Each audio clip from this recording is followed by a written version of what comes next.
কোথায় কোন ছাত্র নেতা, কোথায় কে আন্দোলন করলো, তারা সেকুলার, তারা লালনবাদ, অথচ আহলে হাদিস আলেম গর্ব করে বলে যে তারা উমুক আহলে হাদিসের উমুক। নাউজুবিল্লাহি মিন যালিক।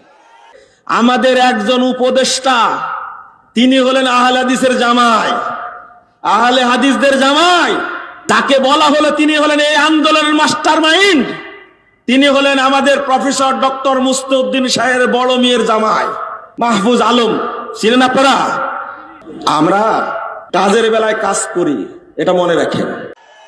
আহলে হাদিসদের এই হীনম্মন্য মনোভাব থেকে বেরিয়ে আসতে হবে। একজন আহলে হাদিস রিকশা চালক একজন সেকুলার দলের নেতার চেয়ে হাজার গুণ ভালো।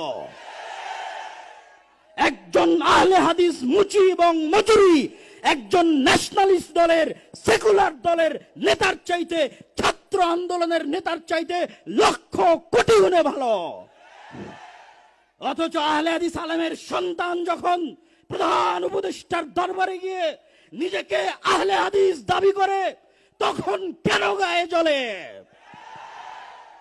আমি কি নিজেকে আহলে হাদিস দাবি করতে পারি না?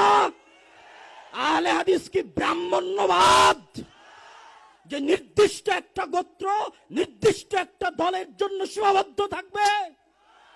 পৃথিবীর আশেপাশে কোণে, উত্তর থেকে দক্ষিণ, পূর্ব থেকে পশ্চিম, যেখানে যারা কোরআন এবং সহিহ হাদিসের মতবাদের উপর অটল থাকবে, তারাই আহলে হাদিস।